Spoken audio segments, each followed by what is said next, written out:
जय श्री कल्कि।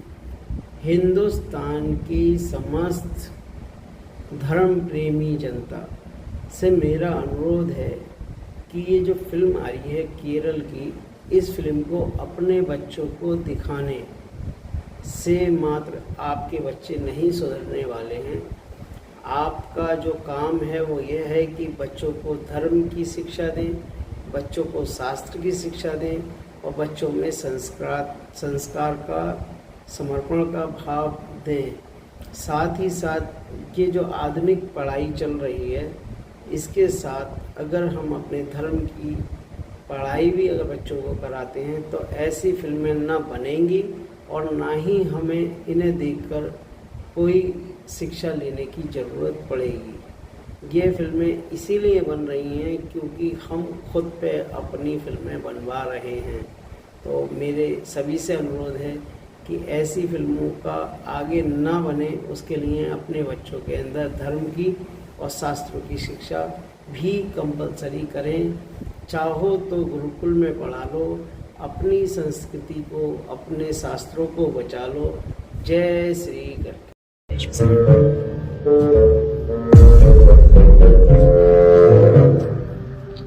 Sorry guys, मुझे नहीं पता था कि तुम लोगों में ऐसा कुछ रिचुअल होता है। हाँ, प्रे तो करना चाहिए। हम हमेशा खाने से पहले अल्लाह ताला से प्रे करते हैं। यस, रिचुअल नहीं स्पिरिचुअल।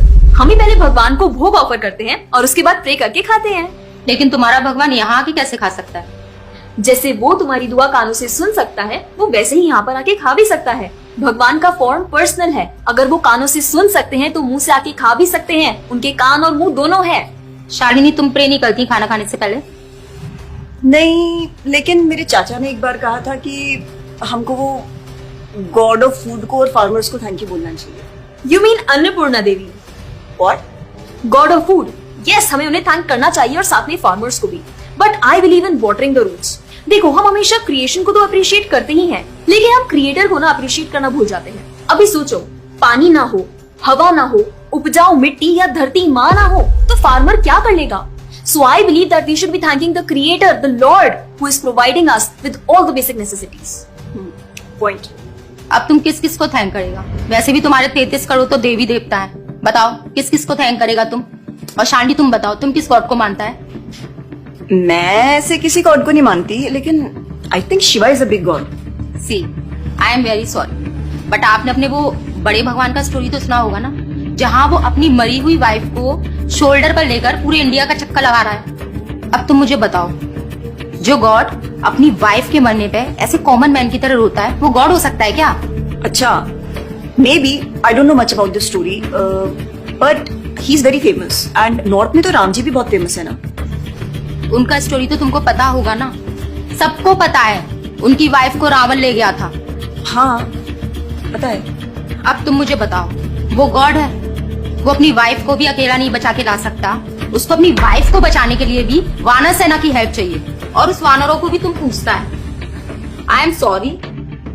और गीता, तुम कृष्ण को मानती हो, और वो तो हर लड़की के साथ रासलीला करते रहते थे। ऐसा कैसा कैरेक्टर है गॉड का जिसे हर लड़की से प्यार हो जाता है? और वो खुद डर के अपना जन्मस्थान छोड़कर चले गए थे। गॉड को कभी डर लगता है क्या? और जिसे खुद डर लग रहा है वो तुम लोग की हेल्प कैसे करेगा? शिट यार, this is so complicated and confusing.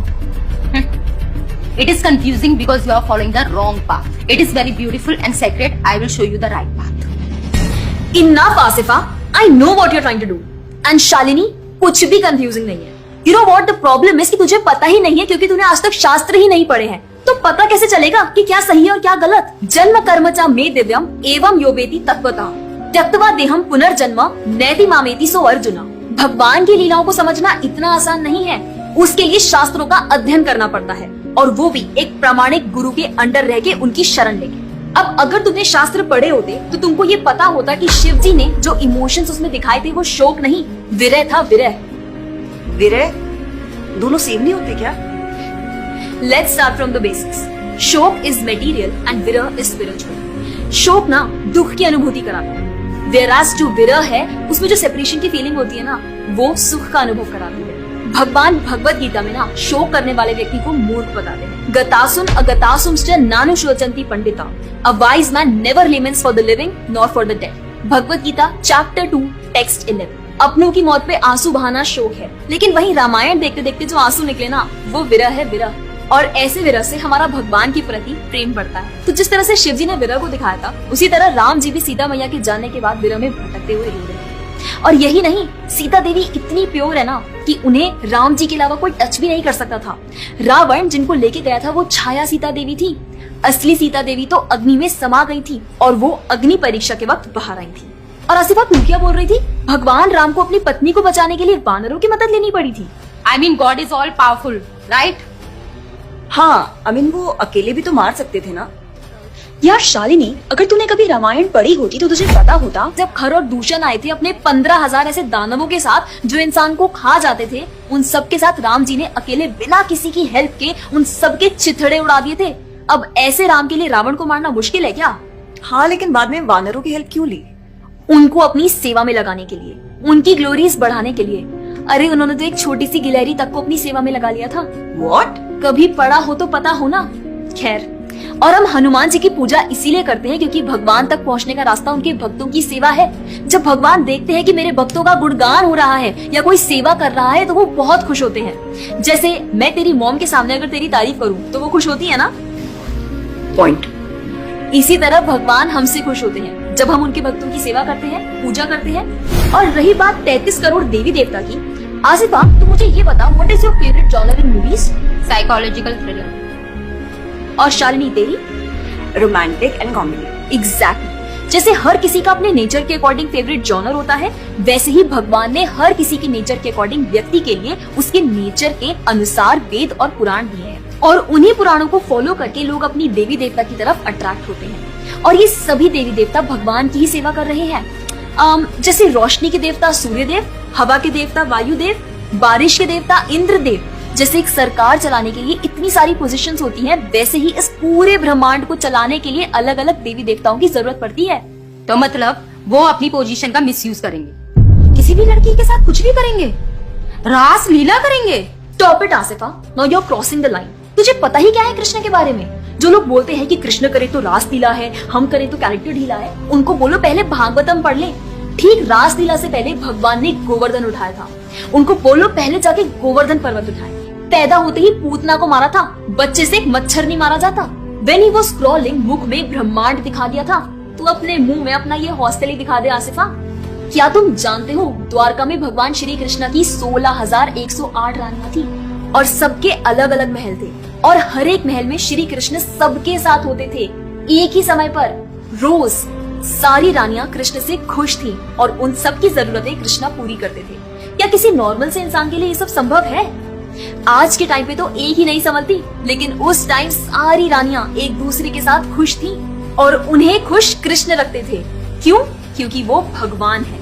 और रही बात ब्रज की गोपियों के साथ रास लीला करने की, तो इतना जान लो कि रास लीला के टाइम पर करोड़ों गोपियां थी और कृष्ण पूरे टाइम हर एक गोपी के साथ मौजूद थे और उनके साथ डांस कर रहे थे एक टाइम पे करोड़ों गोपियों के साथ। ये सब बहुत डीप लीला है और ये सब तभी पता चलेगी जब साधुओं के संग में रह के शास्त्रों को पढ़ा जाएगा। हवा में तीर चलाने से या सुनी सुनाई बातों पर यकीन करने से कुछ नहीं होने वाला। और रही बात अपने भक्तों को बचाने की, तो भगवान ने तो अपने भक्त परीक्षित महाराज को गर्भ में बचाया। 5 साल के प्रहलाद महाराज के लिए नरसिंह अवतार लेकर आए और उनको बचाया। यहाँ तक कि वो अपने गुरुदेव सांदीपनि मुनि के बेटे को मरने के बाद वापस लाए और उनको जिंदा किया। आई एम रियली इम्प्रेस्ड यार। हिंदू होते हुए भी मुझे फैक्ट्स पता ही नहीं थे। मेरे पेरेंट्स ने मुझे कभी इन सब चीजों के बारे में बताया ही नहीं। हाँ, पेरेंट्स की तो गलती है, लेकिन हम भी तो वही कर रहे हैं जो उन्होंने किया। We are not learning about our culture, not reading Ramayan, Mahabharat और भगवत गीता। आजकल तो ये सब कुछ रीड करना बहुत इजी भी है यार। Everything is available on our phones. And the problem is that we don't want to learn. और इसीलिए हमें कोई कुछ भी बोलता है और हम उसे मान लेते हैं और अपने बिलीफ को चेंज करने के लिए रेडी हो जाते हैं। एक्चुअली में पता है, किसी का हार्ट ट्रांसफॉर्म करना है तो प्यार से करो, ज्ञान से करो, पैसे और तलवार से नहीं। और अब बारी आपकी है। अगर आप भी चाहते हैं कि कोई एड़ा गेड़ा नत्थु गेड़ा अगर आपको कुछ भी ना बोल जाए, आपका बेवकूफ ना बनाए, तो जाइए और अपने कल्चर के बारे में जानिए, ग्रंथ पढ़िए और अपने बच्चों को भी पढ़ाइए। जाकर इस वीडियो को जितना हो सके उतना शेयर करिए ताकि कोई और लड़का या लड़की इस केरला स्टोरी का शिकार ना बने। और हाँ, इस वीडियो को लाइक करें और भक्ति टुडे चैनल को सब्सक्राइब करें।